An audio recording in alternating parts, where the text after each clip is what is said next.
বনলতা কেমন আছো? বাইরের মানুষ দেখলেও একটু ভয় পায়। বনলতা, ভয় নেই, আমি তোমার প্রতিবেশী, তোমার বাড়িতে উপরতলাতে থাকি। হ্যাঁ মা, ভয় নাই। আঙ্কেল কোথায় যাচ্ছেন? একটু মতিঝিল যাব।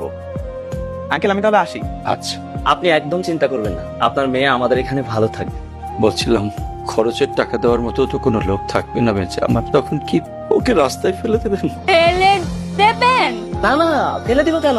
তোমাকে আমাদের এখানে ভালো রাখবো, অনেক ভালো থাকবে। বললাম না তোকে, আমি এখন থেকে দেখভাল করবো। তুই দেখবি আমি টাঙ্গর চষবো। তুই স্যার, তুই স্যার।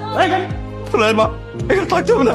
আরে ভাই সাহেব, আপনি? আসসালামু আলাইকুম। জি ওয়ালাইকুম আসসালাম। আমি একটু জরুরি কাজে বাইরে যাচ্ছি, আমার মেয়েটাকে কি একটু আপনার কাছে রেখে যেতে পারবো?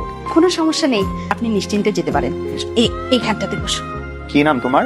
বনলতা। তোমার বাবা তো তোমার নাম বলেছিল। তা বনলতা, তোমার গ্রামের বাড়ি কোথায়? নাটোর। তাহলে তুমি নাটোরের বনলতা সেন? আচ্ছা, কই যাইতেছে? শুনলাম কিডনি নাকি দুইটাই গেছে, খুব শিগগিরই নাকি মরে যাইতেছেন। তাতে তোমার কি?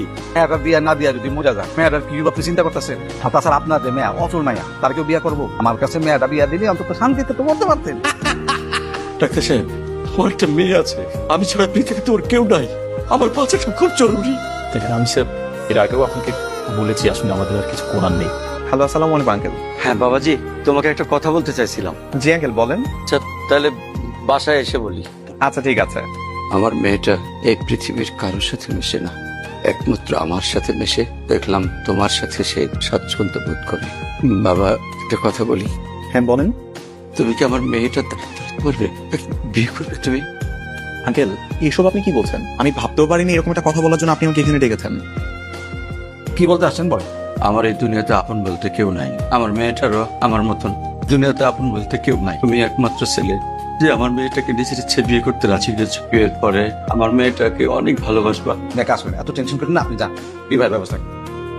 কি মাথা মতো ঠিক আছে, কিন্তু দুই দিনে বউ আছে, তারপর আপনি কেন বিয়া করবেন? মাইয়াটারে দেখছো, গায়ে গতরে একদম দশ বিয়ার পর মাস চারেক আমি হচ্ছে নিয়ে কোনো একটা হোটেলে রাখি। কাস্টমার পাঠাবো, কোনটা জামান তা কাস্টমার টের পাইবো, আন্দা না বুঝবো না কত। বাবা